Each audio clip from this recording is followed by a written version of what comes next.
I've been doing deals for a long time. I've been making lots of wonderful deals, great deals. That's what I do. Never, ever, ever in my life have I seen any transaction so incompetently negotiated as our deal with Iran. And I mean never. Let's be honest here. There is no tight spot Donald Trump cannot extricate himself from, or so he and his followers believe. Poll numbers show it. The ones that drop just as the POTUS candidate apparently takes another shot at another female and would seem to already be getting a pass. Unlock the cage doors. Allow the political animal to make sense of it all. He is the veteran Republican strategist who backs down from no challenge, even mine, Ford O'Connell. She is the veteran attorney and co-founder of Lawyer Up in the New York metropolitan area, Elura Nanos. I want to thank you both for joining us. And Elura, I'm going to start with you because here it goes. In a Rolling Stone profile of Donald Trump, here is his quote when fellow Republican candidate Carly Fiorina was shown on the screen during an interview.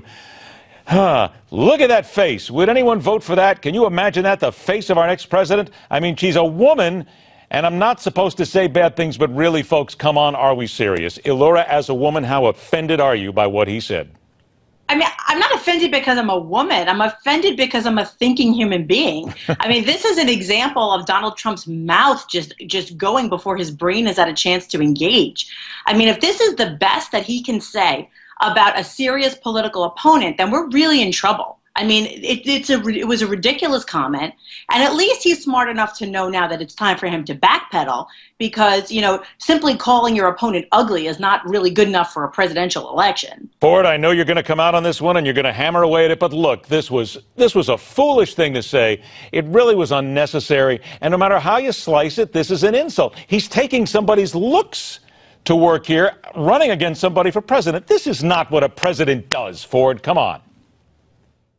You're right. There's a difference between telling it like it is, as the Donald famously says, and going out of bounds. He went out of bounds, and he knew it, and that's why he deflected and shifted and said, no, no, no, I didn't mean her face. I meant her persona, and then started to hammer her HP record and her failed California Senate bid. He knew that he took it one step too far, and he knew just when to backpedal before everyone started piling on him. All right, I'm going to get right to it now because you talk about the backpedaling, and here it is in case anybody hasn't heard it. Donald Trump was on The View where he was asked about his comments on Carly Fiorina's face, and here's what he said.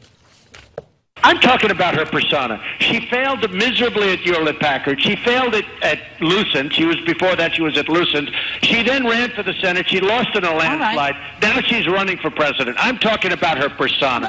Oh, come on, Ford. That's ridiculous. I mean, all you got to do is just say, look, my mouth was running. I'm sorry. But Ford, the man can't say that. Why not? Because it's all about his persona. We are in the personality phase of this campaign, and what he wants to do is consolidate the outsider vote. And if you haven't noticed lately, Carson and Fiorina are surging. He wants to disqualify him, and he started out saying something stupid and then immediately shifted because not a lot of folks know a lot about Carly Fiorina, and he wants to make sure that Carly's never a threat to Trump's nomination. Elura, they're sure going to know more about her now because I got to tell you something. She handled it beautifully. She didn't come back. She didn't snap. She didn't cry. She didn't whine. She basically came back and held her ground. Elura, I got to tell you something. Donald Trump may have just made points for Carly Fiorina more than she could have for herself. He probably did, and I think that ultimately that's exactly what we're going to see on a more grand scale. That exactly which attracts people to Donald Trump, that he seems like a no-nonsense, kind of quick-talking, tell-it-like-it-is, brash guy, that ultimately has not a lot of substance behind it. And I think people are going to start to see that while he is fantastic at talking and talking in sound bites, he doesn't really have anything to back it up. And ultimately, the job of being the president is not the same as the job of being an entertainer. And when people start to realize that... Yeah, but guess what? This is campaigning, and I totally disagree with you, Laura. Here's what he's doing. He's actually using schoolyard tactics. And the brilliant thing that Carly Fiorina did was leave the ball in his court so he could wallow in this for one news cycle. And that's why we're talking about it. Why does America need to worry about somebody using schoolyard tactics? Now, at this point, you need to bow down to his schoolyard tactics. Ford, why is it so important, though, that America has to bow down and actually enjoy schoolyard tactics? Do we really need that at this stage of our evolution?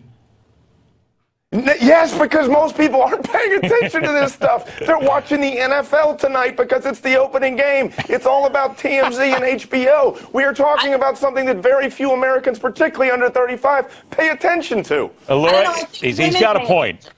I don't know, because I don't know that women are sitting around watching the NFL.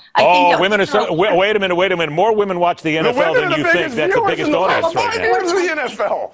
Maybe more than I think, but I mean, maybe not more than men. And I think women have longer memories than that. Women carry every presidential election, and I really think it's political suicide to offend women voters, particularly in this election. So let me do this. I only got 60 seconds left, and I want to ask you both. 60 seconds left. First to you, Elura. The shot that he took at Carly Fiorina, the minor shot that he takes at Ben Carson. Is this the date that we're going to look back and say this is where Donald Trump started to falter, in your opinion? I think it definitely could be. I mean, I think he's been faltering all along, but I think that this is probably a tipping point for him if he keeps doing this. But he may course correct, and we may see him make smarter choices in the future. Ford, I know that you're going to come back and say that Donald Trump will course correct. And honestly, if you look at it, what is there not to believe that he won't? He's still got double-digit leads in the polls. Yes, remember, there's three outsiders in this race, Trump, Fiorina, and Carson. He's trying to disqualify him so he can consolidate that and surge onto the establishment. The question is whether or not Fiorina and Carson backpedal instead of going forward the momentum. If they do, Trump's in trouble. So, Ford, you would have never said anything like that about a lady, right?